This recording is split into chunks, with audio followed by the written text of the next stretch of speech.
Standar jaringan nirkabel IEEE Institute of Electrical and Electronics Engineers adalah grup dari organisasi insinyur yang mengatur standarisasi yang diciptakan memiliki kode tersendiri.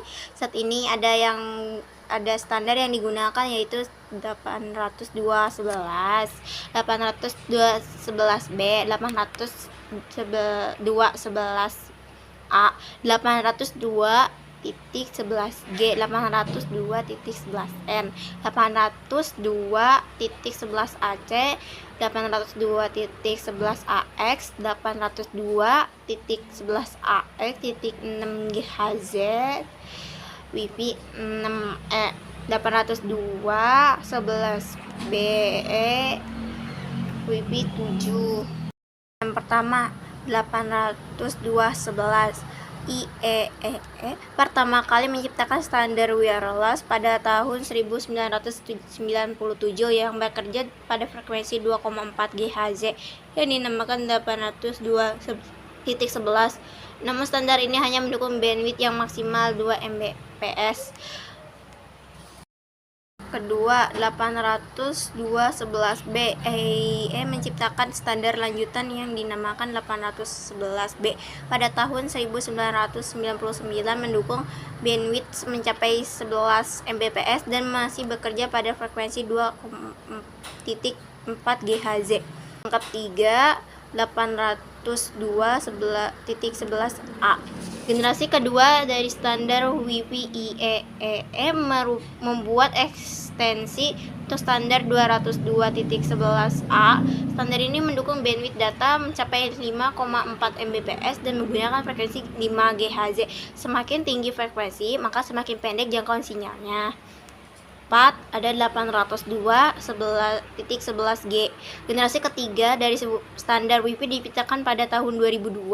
Standar ini mendukung bandwidth 5,4 Mbps dan menggunakan frekuensi 2,4 GHz yang berarti sinyal sangat luas. 5. 802.11n generasi keempat dari standar Wi-Fi IEEE resmi. Standar ini tahun 2009 dengan spesifikasi menyediakan bandwidth dengan 300 Mbps. Standar ini beroperasi dua frekuensi yaitu 2,4 GHz dan 5 GHz. 6. 802.11.11ac itu generasi kelima dari standar Wi-Fi wireless di brand mendukung koneksi secara bersama pada frekuensi 2,4 GHz dan 5 GHz serta mendukung bandwidth mencapai 1300 Mbps pada frekuensi 5 GHz ditambah 450 Mbps pada frekuensi 2,4 GHz. 7. 802.11ax generasi ke-6 dari standar Wi-Fi merupakan standar yang memiliki 4 kali lebih kecepatan dibandingkan 802.11ac. Kecepatan yang dimiliki mencapai 10,53 Gbps atau sekitar 1,4 GB atau per ps. Untuk mengirimkan data standar ini menggunakan frekuensi 2,4 GHz dan 5 GHz. 8. 802.11as 6 GHz Wi-Fi 6 generasi ke-6 dari standar Wi-Fi mempunyai kemampuan sama seperti Wi-Fi 6 yang disebut Wi-Fi 6E, tetapi jangkauan 6 GHz ini lebih luas. 9. 802.11be atau Wi-Fi 7 generasi ke-7 dari standar Wi-Fi merupakan standar yang memiliki kemampuan 4 kali lebih cepat dibandingkan dengan 802.11ax kecepatannya mencapai 40 Gbps atau sekitar 4 Gbps. Untuk mengirimkan data, standar ini menggunakan frekuensi 2,4 GHz dan 6 GHz. Dengan teknologi MIMO, MUMIMO, dan juga MILO, pengertian frekuensi 2,4 GHz dan 5 GHz. Frekuensi 2.4 GHz merupakan sinyal yang bisa ditentukan pada hampir semua perangkat nirkabel di sekitar seperti remote TV, remote kunci, mobil, serta Wi-Fi router. Sinyal ini memiliki cakupan yang cukup luas dengan relatif kuat. Sedangkan untuk frekuensi 5 GHz karena gelombang ini masih terhitung baru sehingga frekuensinya tidak sebanyak 2.4 GHz. Frekuensi ini bisa dikatakan lebih kuat meskipun cakupannya cenderung lebih pendek. Lantas, apa bedanya? 1. Jangkauan sinyal. Perbedaan pertama adalah jangkauan sinyal. Sesuai dengan rumus fisika, semakin tinggi frekuensi, semakin pendek gelombangnya. Berlaku juga sebaliknya. Dengan ini dapat disimpulkan bahwa frekuensi 2.4 GHz memiliki gelombang panjang sehingga jaraknya semakin jauh. Namun kekuatan sinyalnya lebih lemah dibandingkan 5 GHz. 2. Interferensi atau gangguan pada perangkat.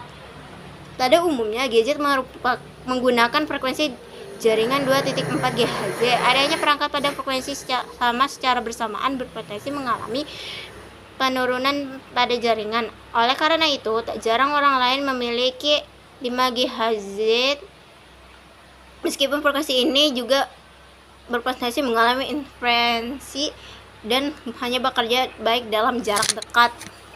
3. Bandwidth atau kecepatan transmisi data. Pada Wi-Fi dengan frekuensi 2.4 GHz, transmisi data yang cenderung lebih lambat karena tingkat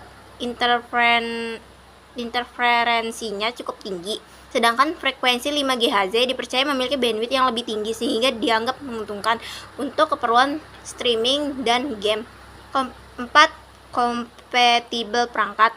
Mengingat pengguna frekuensi 5 GHz ini terbilang baru, tidak semua perangkat terhubung dengan jaringan Wi-Fi. Apabila gadget Anda masih support frekuensi 2.4 GHz, sebaliknya apabila perangkat Anda sudah mendukung frekuensi 5 GHz, maka gadget Anda bisa terhubung dengan kedua jaringan tersebut. 5. Protokol. Ketika membeli modem Wi-Fi, Anda akan menemukan sebuah kode yang dikenal dengan istilah protokol. Jaringan wireless IEEE adalah 802.11 per B per G per N. Sedangkan untuk 5 GHz protokol yang digunakan adalah 802.11 A per N per AC. Kelebihan dan kekurangan. Apabila kelebihan dan kekurangan dari jaringan nirkabel. Kelebihan teknologi nirkabel antaranya bebas beraktivitas, wilayah jangkauan kerja yang luas, serta mudah dalam proses instalasi. Selain kelebihan, teknologi nirkabel juga mempunyai kekurangan seperti sistem keamanan terganggu, menyebabkan gangguan gelombang lain hingga sistem keamanan yang terganggu.